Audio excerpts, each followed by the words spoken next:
welcome back to my channel. Today I'm going to be filming a video that has nothing to do with knitting and nothing to do with plants.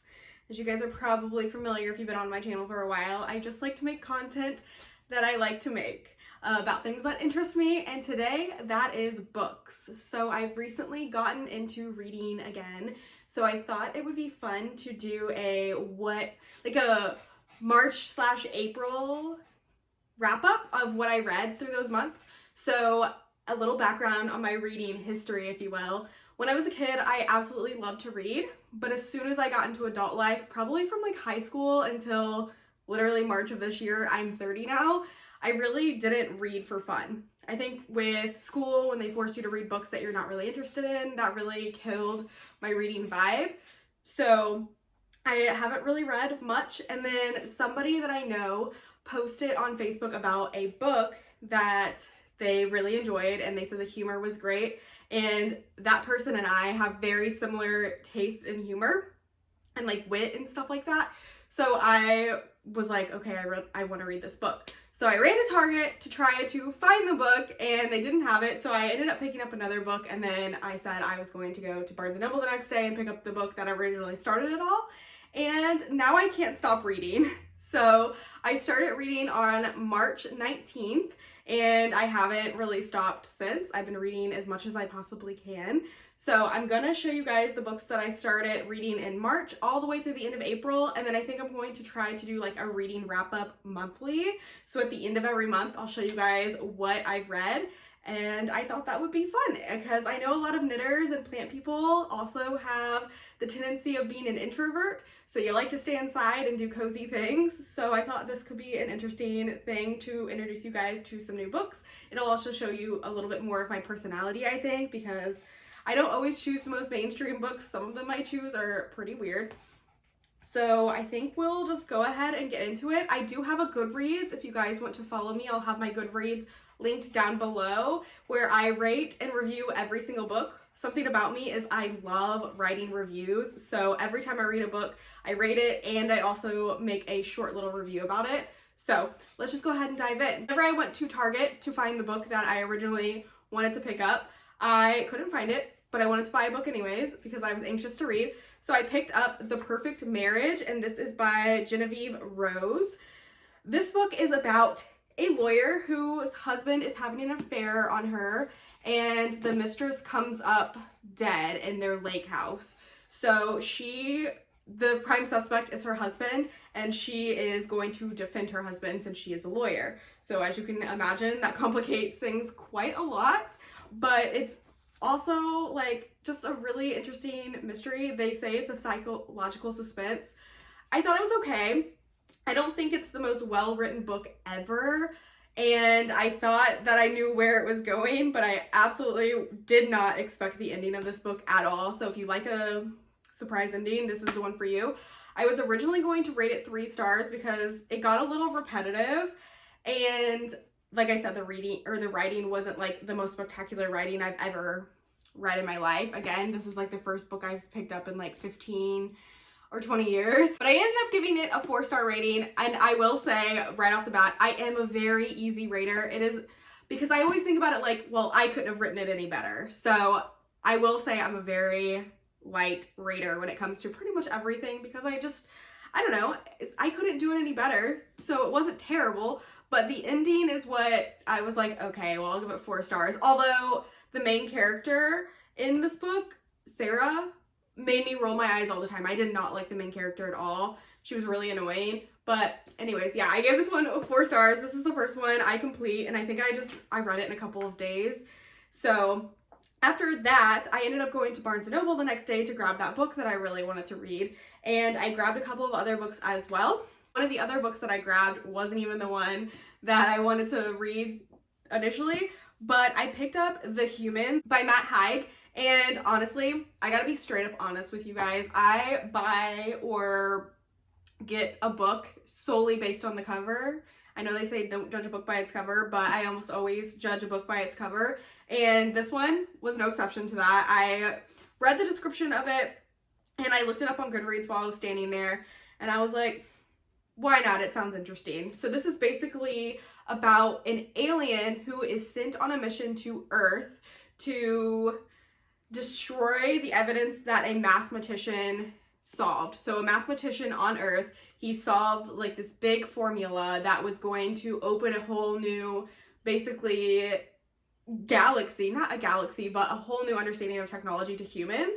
And so this alien was sent to Earth to take over the mathematician's body. They kill the mathematician, he takes over the body, and he has to go and kill anybody involved that may know about the formula being solved. But while he's on Earth, even though humans are super weird to him, he starts to realize what being a human is all about and the simplicity of it, and he starts to fall in love with being a human. So that's really all I'm gonna say. It's definitely not something that would have piqued my interest originally, like aliens are not my thing, but I am very much into like psychology and philosophy, and I felt like this book was more like of that. It had a very philosophical meaning behind it, and I really enjoyed that aspect of it.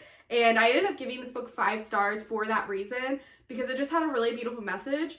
And in this book, there is like a chapter where there's this list that the alien writes, and that list was like the moment in this book that I was like, this book is really solid. So I definitely will probably read this again, and I have actually recommended it to a few people in my life. So I do highly recommend this book if you think that you're interested in more of a philosophical understanding of things, or it's definitely not a book with like a heavy plot. It's more of character development. So, I mean, there is a plot because he's on a mission, but it's more of the character development of the alien. So that's all I'm going to say about the humans. And then finally, I got to read that book that I really wanted to read that was recommended by a friend.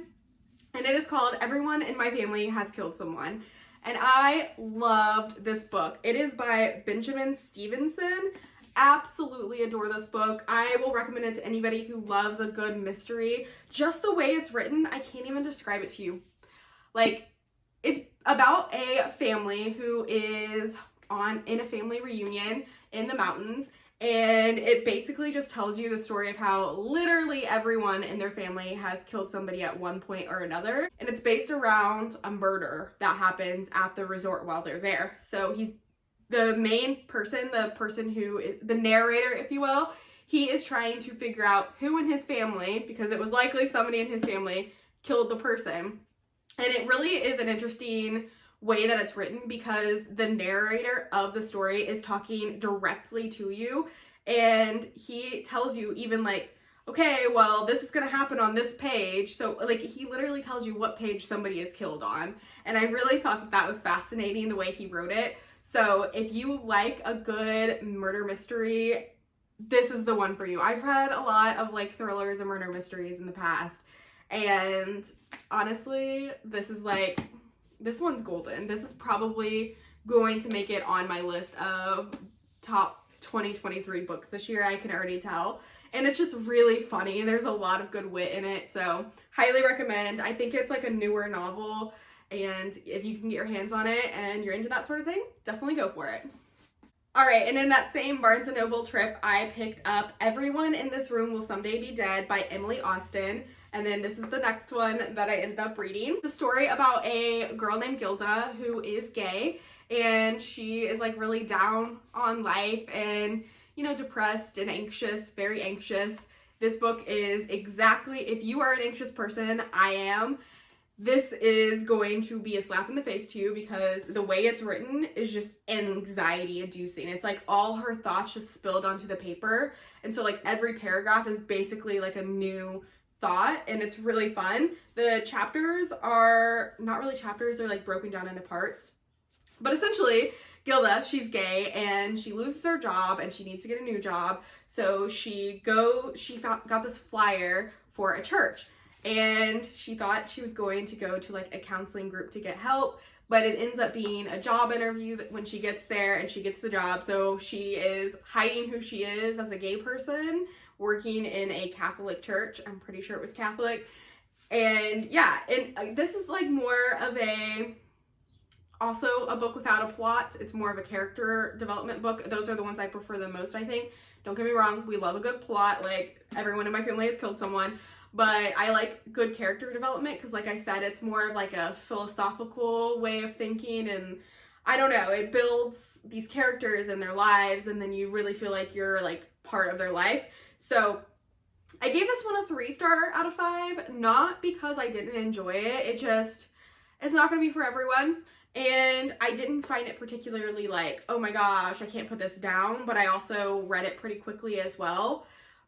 Overall, I did enjoy the book, but if you are not somebody that can deal with like anxiety things, or there's a lot of trigger warnings that I would put on this book, such as unaliving oneself, I would recommend if you can handle those things, but if you can't, I would definitely stay away from this one. But yes, everyone in this room will someday be dead. And then the next book I read, I actually have had this book for a very long time. It's been propping up my laptop for years now. And I found it at one of those like community libraries in Columbus, Ohio when I was walking dogs. I picked it up and I tried to read it so many times. But when I got this book, I was going through a really hard time in my life. So I never was able to finish it. And I had run out of books and I hadn't gotten a library card yet, and I ordered some books online. So I just decided that it was time to read this book because I had nothing else to read. And I kind of wish I didn't read it because it was awful. This is Every Last Lie by Mary Kubica? I don't know. She's a very popular author. I see a lot of people always reading her books. This one was not it. Now, I did give it a 2.5 stars. I would have given it 0, but I did come at it through... So basically, it's about a family, and the husband is in a car accident and passes away. You learn that at the very beginning. That's in the synopsis of the book, so I'm not giving anything away. And the wife has just given birth, and she also has a 4-year-old daughter. And she's like going on this journey of figuring out if he was actually just like in a car accident by accident, or if he was killed because of the things that her daughter is saying. And it is super repetitive, super whiny. The main character is awful. Like, it was so hard to read this book just based on the main character. And then the ending just makes you want to scream. It's so bad. And it's like the most pointless book I've ever read. But I gave it 2.5 stars simply because I could see the psychological part of loss and going through a loss and why it would have ended up the way it did. So that is simply the only reason I gave it 2.5 stars. But I do not recommend this book to anyone thinking about reading it. And in fact, I did recommend, or I should say, somebody that I'm friends with through Instagram, she was like, oh darn, because I put an Instagram review up on my stories, and she responded, she was like, darn, I was just about to start reading this. And she's like, I'm gonna read it anyways. And she gave it a 1-star review and left this really long review about it, just trashing it. She didn't like it either, but I do know some people did like it. So to each their own. If you like this author, maybe go for it. But if you're not interested in the author really, and you're just thinking about reading this book, don't recommend. Okay, and then this is where I decided that I was going to get a library card. I used to spend so much time in the library as a kid. I volunteered there on the summers. My dad took me there every weekend that he had me. Like, we would just spend the entire days there.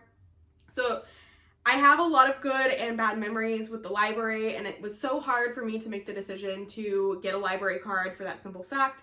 Now, there's so many branches of libraries around me, even one that I can walk to.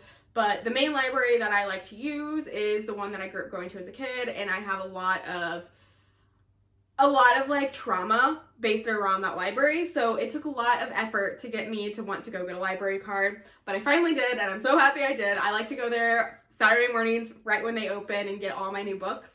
So the first trip that I went, I'll put a picture of the book on the screen. I found a book called All Day is a Long Time by David Sanchez. And this is another one that doesn't have a plot. It's more about character development. It is about a guy who, I should say a boy because he is a child, who gets addicted to drugs very, very young. And it's just his journey with having an addiction. And it's very heavy. It's a very heavy book, I would say. It's very well done. And if you are in a place like I am, I'm in a city where drugs are rampant. It's really sad. and a lot of people lose their lives to it. A lot of people I went to high school with have lost their lives. Children lose their lives all the time, and it's very heavy. So if you are easily triggered by things such as addiction or loss or anything like that, would not recommend this book. But if you are interested in getting into the mind of somebody like that, the story is very well written. I do think it's loosely based around his life, but it is a fiction book, so just keep that in mind. It was a little bit slow, but it's basically because there was no plot to the story. It's just him going through his journey on life, and the boy is super, super smart, and it does have a relatively happy ending, I will say. So it's not heavy the whole way through, but it's just basically a boy who is very, very intelligent, and he just gets wrapped up in this life of drugs, and he just takes you on the journey of how that goes for him and the times that he tried to get out of it and he couldn't. So yeah, I ended up giving this book a 4 stars out of 5, mostly because it was just a very well written book on the topic, but it was a little bit slow, so yeah. And then after that, I needed something a little bit lighter, so I had also picked up in that same trip to the library, Nice Girls by Catherine Dang, and this was a good one. I really enjoyed this one. I gave it 5 stars out of 5. It is a like murder mystery type of book, so if you like those, as I do definitely, then I do recommend it. It is about a girl who gets kicked out her senior year of college and has to move back home to her hometown, and there is a murder, and she is trying to solve this murder. Now, I did find the main character, Mary, pretty boring. Not boring, but kind of annoying, like whiny. But I kept reminding myself that she was young, and this was probably how I was when I was young as well. But it's a really good story. I thoroughly enjoyed it. I had a really hard time putting it down. I finished it really fast. It's a thicker book, so I was pretty happy about that. But if you're thinking about reading Nice Girls, I definitely recommend it. It's just a really cute story, and yeah, that's all I have to say about it. Okay, and then I have actually have the other 2 books that I read at the end of April with me. So the next one that I read was Patricia Wants to Cuddle by Samantha Allen. I think this is supposed to be like semi-thriller-esque book, and it's weird. So the main premise of the book, it kind of was let me just start. It was kind of hard for me to like wrap my head around the way it was written at first. So like the first chapter, I was just like, what the heck is happening? Because it's written in 3rd person, because it's framed around these 4 girls who, well, 4 girls and also like the director, so 5 people. So each chapter is like a different person. They are on a reality TV show that's pretty much just like The Bachelor. They're down to the last 4 girls, and they are off to this island, and that's where weird things start to happen. I'm not going to say anything else, but it basically just follows these 4 girls and the producer of the show through this weekend on this island for the last part of this reality TV show, and then things get a little bit weird. It was interesting. I read it pretty quickly. It was kind of hard for me to get through. I ended up only giving it 3 stars because it wasn't terrible. It was a fun little story. I ended up going to a brewery and reading on this while I was there, so I had a couple of drinks, and that made it a little bit more enjoyable. But yeah, I mean, if you're up for something cute and fun, a little bit of a thriller, it's not scary by any means. It's just, I don't know, it's a fun story. I don't know what to say about it because I can't give anything away by saying anything more than I already have. It's just weird. Yeah, Patricia Wants to Cuddle. And the very last book that I read at the end of April, I do have with me. I got it from the library, and it is called Waste of a Life by Simon Brett. I didn't love this one. It wasn't terrible. I gave it 3 stars. Basically, it takes place in Britain, and I think that was my main issue because it's British, and there's a lot of British slang that I think would have made it funnier if I was more into the British TV shows and movies and stuff, so maybe I understood it better. But I definitely think it would have been way more funny had I understood those things a little bit more, but I am American, so I didn't quite get the jokes all the time. But it's basically about a declutterer named Ellen, and she is called to help declutter a house for an elderly man who ends up dead. And he's poisoned. So I didn't give anything away with saying he was poisoned because it is in the summary of this book. But he ends up poisoned and she's trying to help figure out who did it. And yeah, it's a whodunit, basically. It's cute. I gave it, like I said, 3 stars. It wasn't one that I like raced through. I did just want to finish it so I could get to the next book that I just finished. That will be in my May favorite, or my May wrap up. But yeah, this one wasn't terrible, wasn't my favorite. It is a part of a series. So he has this decluttering, like clean mystery series. So he has this decluttering mystery series and there's 2 other books. This is actually the 3rd one in the series. You don't have to read them all together. They don't have the same characters, I don't believe. And you can just read them however. So this is the 3rd one of that series. I'm not saying I wouldn't read the other 2, but I wouldn't just pick them up. Like I wouldn't purchase them. But if I saw them at the library and I couldn't find anything else, I probably would read them. But yeah, waste of a life. It was good. It had like it hit a little bit close to home because the guy that it passes away, he was kind of a recluse, and I kind of see myself as a recluse sometimes. So I was like, okay, well maybe I should leave my house more or I'm gonna end up like him. But anyways, those are the 7. I believe that was 7.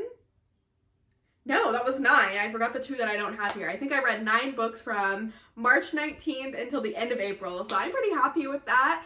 And I mean, considering coming from somebody who maybe read 2 or 3 books in the last decade, I feel pretty good about that. So I do have a lot of great books on lineup and I'm very excited to get to reading those. But that is all for today's video. If you have any book recommendations for me, leave them down below. I definitely want to hear them. If you're on Goodreads, add me because I love seeing what other people are reading. It really helps me decide what I should read next. And then I get lost down rabbit holes of looking up other books. So I think that that is really exciting. And if you like this video, if I didn't already say that, give it a thumbs up. Subscribe to my channel for more random content. And I'll see you guys next time. Bye!